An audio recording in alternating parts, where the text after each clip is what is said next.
నమస్కారం అందరికి. ఇప్పుడు మనం డిగ్రీ ఫస్ట్ ఇయర్ వాళ్ళకి ఫస్ట్ సెమ్ లో డేటా డ్రైవెన్ డెసిషన్ మేకింగ్ అనే సబ్జెక్ట్ ఉంది. సో ఇది బీకామ్ బిజినెస్ అనలిటిక్స్ వాళ్ళకు ఉంటుంది. ప్రీవియస్ వీడియోస్ లో మనం 2 యూనిట్స్ కంప్లీట్ చేసాము. సో ఇప్పుడు థర్డ్ యూనిట్ ఏముంది మనకి అంటే business analytics eco system. So business analytics eco system లో మనకి ఏమేమి ఇంపార్టెంట్ ఉన్నాయో నేను ఇప్పుడు ఎక్స్ప్లెయిన్ చేయబోతున్నాను. సో ఫస్ట్ మనకి ఇందులో database. So database management system అంటే ఏంటి? A software system which helps the users to create data, organise data and manipulate data in databases is database management system. So ఇది ఒక సాఫ్ట్వేర్ అంట. Database management system అంటే ఏంటిది? ఒక software. So ఇది users కి ఎలా ఉపయోగపడుతుంది? డేటాని క్రియేట్ చేయడానికి, దాన్ని ఆర్గనైజ్ చేయడానికి, ఇంకా మ్యానిపులేట్ చేయడానికి. ఎక్కడ? డేటాబేసెస్ లో. సో అలా ఉపయోగపడేదాన్ని డేటాబేస్ మేనేజ్మెంట్ సిస్టమ్ అని అంటాం అన్నమాట. సో ఇక్కడ మనకి ఆబ్జెక్టివ్స్ ఉన్నాయి డేటాబేస్ మేనేజ్మెంట్ సిస్టమ్ వి. సో ఏదైతే mass storage. So mass storage అంటే ఏంటిది? చాలా ఎక్కువ స్టోరేజ్ చేసుకోవచ్చు మనం, multiple users at a time. So ఒకటేసారి చాలా మంది యూజర్స్ అనేటి వాళ్ళు యూజ్ చేయొచ్చు అనమాట. Data integrity prevents unauthorised access. So ఎవరైతే దానికి రిలేటెడ్ లేరో ఆ పర్సన్స్, సపోజ్ ఇప్పుడు ఒక కంపెనీ వాళ్ళు ఉన్నారు, వాళ్ళు ఏదైతే డేటా ఉందో వాళ్ళు దాన్ని సెక్యూర్ అంటే మంచిగా చూసుకుంటప్పుడు అది వేరే కంపెనీకి లీక్ అవ్వకుండా చూసుకుంటది అనమాట ఇది.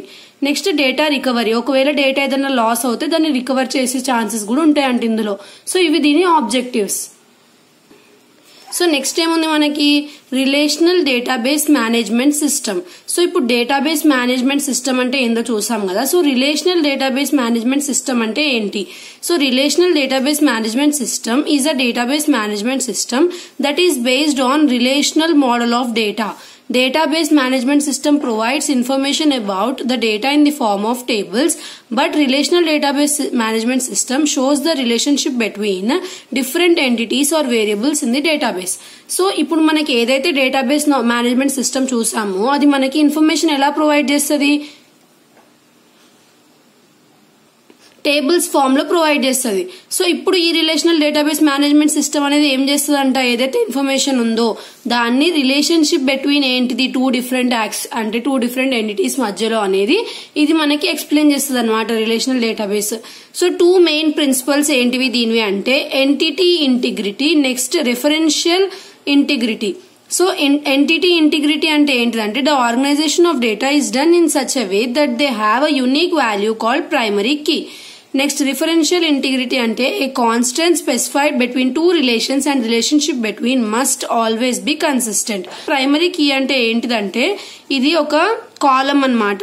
ఒక టేబుల్లో ఒక కాలం uniquely identifies the rows in table. If employee ID is a column in a table, this primary key uniquely has a row in each employee data table. So ఇప్పుడు ఏమంటున్నారు? ప్రైమరీ కీ అంటే ఏంటిదంటే ఏదైనా ఒక కాలమ్ అది uniquely అంటే చాలా special గా ఉంటది అనమాట.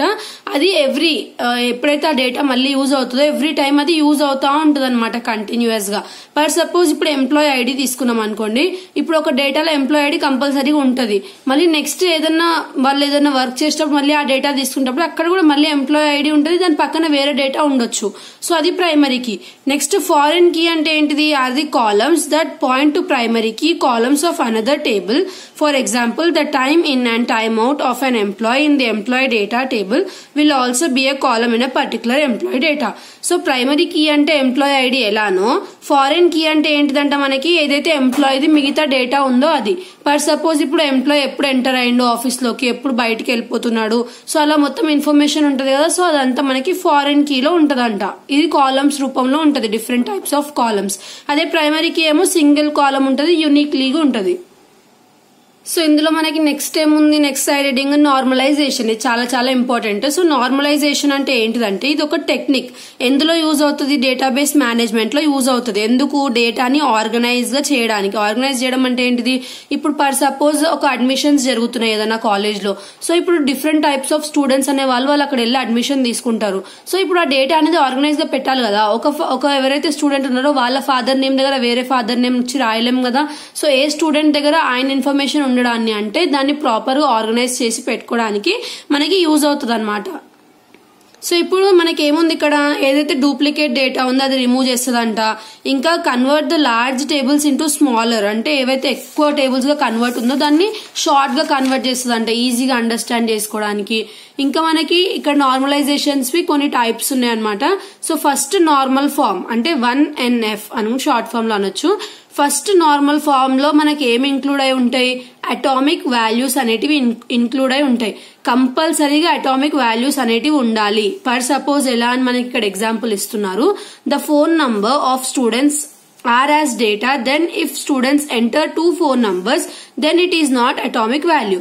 సో ఇప్పుడు ఏదైతే స్టూడెంట్స్ ది ఫోన్ నంబర్ ఉందో, సింగిల్ ఫోన్ నంబర్ ఉందో అది మాత్రమే అటామిక్ వాల్యూ కింద వస్తుంది, అంటే ఫస్ట్ నార్మల్ ఫామ్ కింద వస్తుంది. ఒకవేళ ఆ స్టూడెంట్ 2 నంబర్స్ గనక ఇస్తే అది మనకి ఫస్ట్ నార్మల్ ఫామ్ కింద రాదు.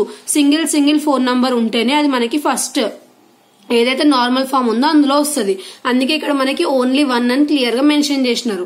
నెక్స్ట్ సెకండ్ నార్మల్ ఫామ్ ఉంది ఇక్కడ మనకి. సో సెకండ్ నార్మల్ ఫామ్ లో ఏమంటున్నారు ఇక్కడ, follows first normal form and no non-key attributes are dependent on the proper subset of any candidate key of the table. So దీనికి meaning ఏంటిది అంటే, example ఏమి ఇచ్చినారంటే, university needs to store the information they make the table that resembles the one given below. Since an instructor can teach more than one topic, the table 1 in but not 2NF as a age dependent on instructor ID. So ఇక్కడ మనకి ఏం చెప్తున్నారంటే, ఇప్పుడు normal form లో మనం తీసుకుంటే only 1 అంటే phone number, like ఒకవేళ ఇప్పుడు ఫోన్ నంబర్స్ ఒక్కటే ఇవ్వాలి, 2-3 ఇవ్వద్దు. సో అలాంటిది నార్మల్ ఫామ్ లో వస్తుంది కదా. అదే ఇక్కడ మనకి సెకండ్ నార్మల్ ఫామ్ లో ఏమొస్తుంది అంటే, ఇప్పుడు సపోజ్ ఎవరైనా టీచింగ్ స్టాఫ్ ఉన్నారు అనుకోండి, వాళ్ళు ఒకటే సబ్జెక్ట్ టీచ్ చేయాలని లేదు కదా, వాళ్ళు మేబీ 2 సబ్జెక్ట్స్ టీచ్ చేస్తూ ఉండొచ్చు, ఒకటే పర్సన్ 3 చేస్తూ ఉండొచ్చు. సో అలాంటి వాళ్ళు ఎందులో వస్తారు, సెకండ్ నార్మల్ ఫామ్ లో వస్తారు అనమాట. సో నెక్స్ట్ మనకి ఏమి ఇచ్చినారు, RDBMS ఇంకా ఎక్సెల్ అంటే ఏంటిది, దాని రెండింటి మధ్యలో డిఫరెన్స్ ఏంటిది అని ఇచ్చినారు ఇక్కడ. సో ఇది అంత ఇంపార్టెంట్ కాదు. నెక్స్ట్ మనకి ఏముంది, స్ట్రక్చర్డ్ క్వెరీ లాంగ్వేజ్. ఇది చాలా ఇంపార్టెంట్, షార్ట్ కన్నా లాంగ్ కన్నా రావచ్చు. సో స్ట్రక్చర్డ్ క్వెరీ లాంగ్వేజ్ అంటే ఏంటిదంటే, ఇది ఒక కంప్యూటర్ లాంగ్వేజ్ అన్నమాట. సో ఈ కంప్యూటర్ లాంగ్వేజ్ ఏం చేస్తుంది మనకి, SQL is text oriented. Text oriented అంటే ఏంటిది, మనకి రాసి చూపిస్తాం అన్నమాట. And designed for managing data. ఎందుకు ఇది మనం డిజైన్ చేసినాం అసలు SQL ని, వాళ్ళ కంపెనీ వాళ్ళు అంటే డేటాని మేనేజ్ చేయడానికి దీన్ని యూజ్ చేస్తారనమాట.